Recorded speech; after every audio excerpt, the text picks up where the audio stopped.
Today I fucked up by giving my wife a V-Day snake plant instead of flowers. Background. My wife and I have been married almost 5 years. We are both pretty cynical by nature and playfully insult one another for fun. I am the outgoing, live by the seat of my pants outside of the box, but responsible type. She is a precise and calculating reptile, always planning 3 ice-cold steps ahead. Our personalities, somehow, complement one another great.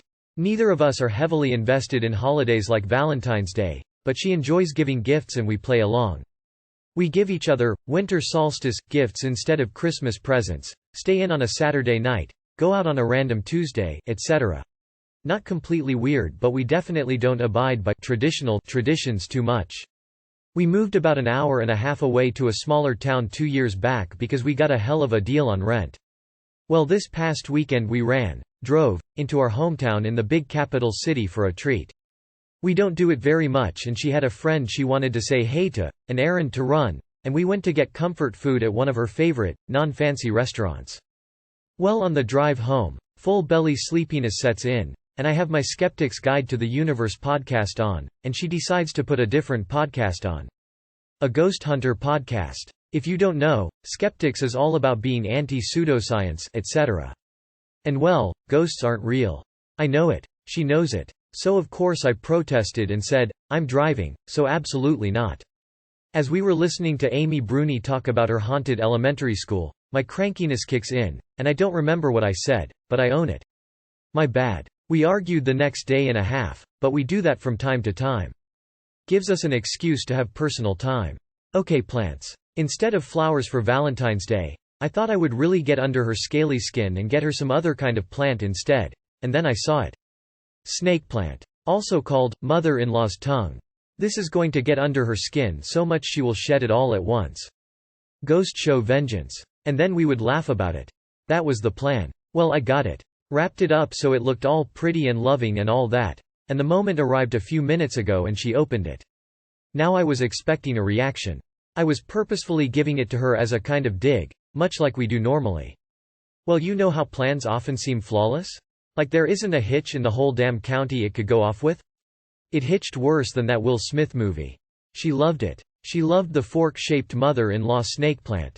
In fact, she had been looking around for one, and reading up on the best way to care for one. All I had to do was give her the damn plant, her get a little mad, and I was going to say, "What's SSSSSTH wrong, darling?" Instead I was parcel tongue-tied and all I could manage to get out of my defeated drool hole wasn't even enough syllables to pronounce, derp, TL, doctor. Was going to aggravate my wife by jokingly implying she had snake-like qualities via plant, but she actually does, and loved the snake plant. No vengeance today. Today I didn't fuck up. Task failed successfully. I would take a houseplant any day over cut flowers. I love every bit of this. FYI, mild to moderately toxic to animals that eat the plant, in case you have pets. Update. She got me a fork for V-Day. The fork has, "I forkin' love you," engraved in it. Words said by her tongue are literally engraved on a fork. Tongued fork or forked tongue? I fucked up by buying my wife a present she likes is a new one. Just posted. Today I fucked up by accidentally poisoning my girlfriend's dog. Happy Valentine's Day, honey. I'm sorry I might have killed your dog. I left out an unopened bottle of extra-strength acetaminophen, 24 caplets x 500 mg, and the dog ate every single one of them. Molly is a 1-year-old German Shepherd that weighs around 80 pounds, and she tends to get into everything.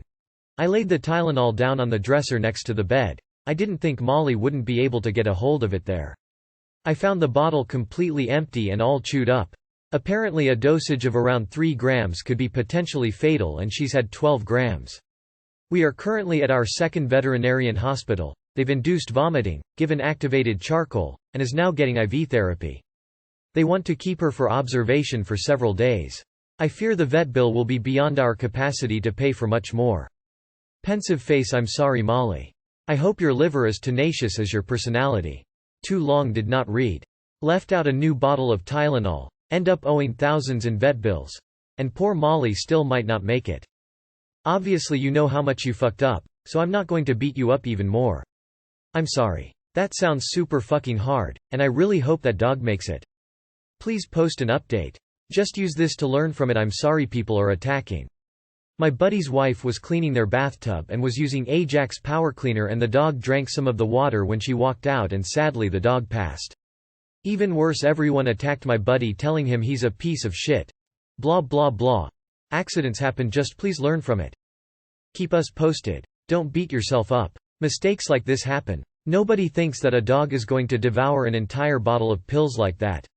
If you don't have dogs of your own, it is also natural to not be as observant of these kinds of dangers. Just a little bit of my pharmacology knowledge. When you take oral medications, there is a thing called the first pass effect, which means that the medication needs to be metabolized first before it starts taking effect. This normally happens in the liver. The bioavailability of medication varies from medication to medication, but depending on how fast you two caught this error and brought her to the ER, they hopefully were able to catch most of the drug before it became metabolized and absorbed. I hope Molly pulls through this and that the whole ordeal doesn't leave you guys in the poor house. If it makes you feel any better, my dog, although not a German Shepherd, has eaten just about everything under the sun a dog shouldn't, including half a tub of brownie bites from Sam's Club, a whole lot of chocolate. Threw up most of the night, more paper towels and paper than I can count, wrappers and Reese cups straight out of the bag, cardboard box and the cookies and Buckeye candies that were inside, and I'm pretty sure he went to town on a bottle of Tylenol, and he was under 40 pounds and old. I hope Molly of iron stomach like Otto does. That charcoal stuff is nasty but works wonders, hope the pup pulls through. Their resilient ounds like its size can be a benefit in your case. Sorry to hear that. Did the same thing last year with our 8-month-old puppy, but with ibuprofen. He pulled through no worse for wear, after thousands of dollars and 2 nights in the hospital. And I'm rooting for Molly to pull through.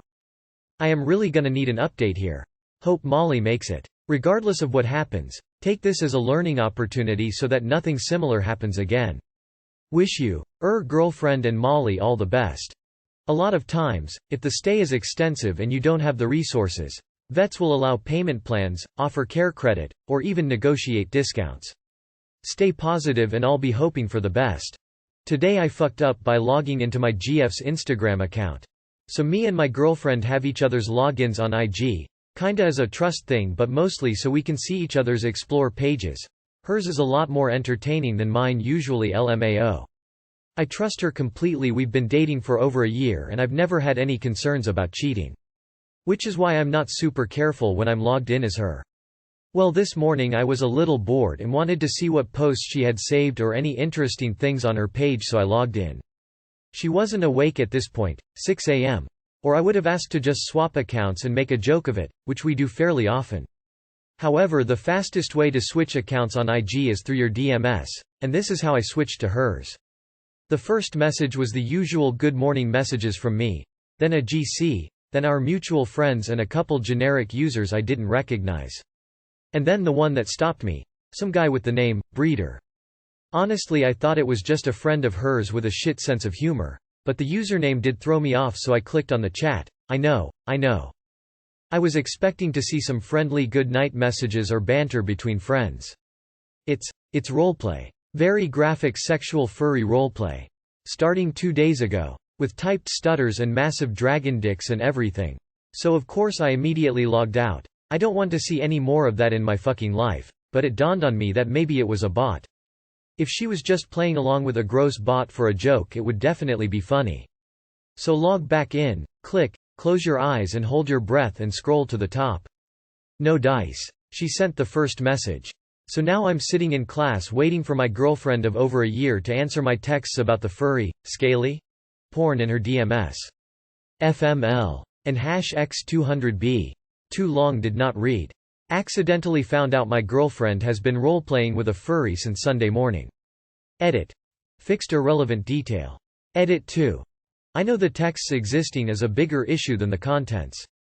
Personally, I think the contents are hilarious. That's what makes the story funny to me. You're in social studies? You'll be fine, bro. Please believe me. Next Halloween, if you're still together, you need to dress up as a dragon with a big dick. But yeah, just talk to her about it. If it was a joke, I'm sure she would have brought it up. Unless it started as one and then didn't. Good luck. Doing ERP with another guy is the issue, not the weird stuff. This Justin local man finds out his girlfriend pretends to be a slutty bearded dragon to get her rocks off. More at 11. I'd start the conversation with what you both consider cheating or not. It's not set in stone. Some people consider watching porn to be cheating, some consider kissing strangers to be fine, etc. She probably thinks roleplay isn't cheating because it's not her, the same way it wouldn't be cheating if you romanced a character on a video game. Talk to her and find a middle ground. Yeah, I'd say probably make her breaking of your trust known to her. Today you didn't fuck up. Who knows where that would have gone if you didn't find it? Talk to her and express your feelings. Wait, so you found this and the way you handled it was to send her a text? JFC dude, talk to the woman. Any update, my bro? Today I fucked up by dropping my entire life and moving 1,000 miles away, only to be dumped on Valentine's Day. I, 27M, reconnected with my ex, 27F, on Facebook 4 months ago. We had briefly dated when we were teenagers, but that's only where it went. Fast forward to when we reconnected, and we hit it off again. We had just gotten out of long-term relationships and we were intrigued with how each other's life has been over the years. I lived in New York City, she lived in North Florida. I flew down to South Florida for the holidays, where our families live, and on the final day of my visit we made time to see the sunrise at the beach together. It was electrifying, all the feelings we had as teenagers came gushing out. 2 trips back to her city in North Florida just to visit her, and hours upon hours of phone calls late at night. I cut my apartment lease early, and put in my notice of resignation at my comfortable $85K per year salary job. Things were well, until we got into an argument 2 nights ago. Today she told me that she's truly not ready for a relationship yet, her mental state is not healthy. She needs to work on herself, she says. And as she said this I had a bouquet of daisies in my backpack ready to give to her for Valentine's Day. So here I am, sitting in my new apartment, unemployed, and living in a city I don't know anyone else in except for my ex who I'm still in love with. Too long did not read. I cut my apartment lease early, left my $85,000 per year job and flew 1,000 miles away to be with a girl who dumped me only 2 weeks later on Valentine's Day. Reconnected with my ex, that's where ya fucked up. That introductory good feeling is called the honeymoon phase. Clinic.org/what is the honeymoon phase? Never change your life during that phase. You quit your job and moved across the country to be with her without having a conversation about it? Damn, this is a major fuck up. Try to beg for your old job back. Sounds like you fucked up. Good judgment comes from experience. Experience comes from bad judgment. Yes, you fucked up big time, but we all do. Times are obviously going to suck for a while, but they will get better. Hopefully you can take this lesson with you and it will save you from a similar mistake in the future. Yeah, this was a fuck up, but now you can decide where you want to go next. You do not have to stay in Florida and you do not have to return to New York. You can find a job anywhere in the world and move wherever you want. Remember fellas, exes are exes for a reason. Keep it that way.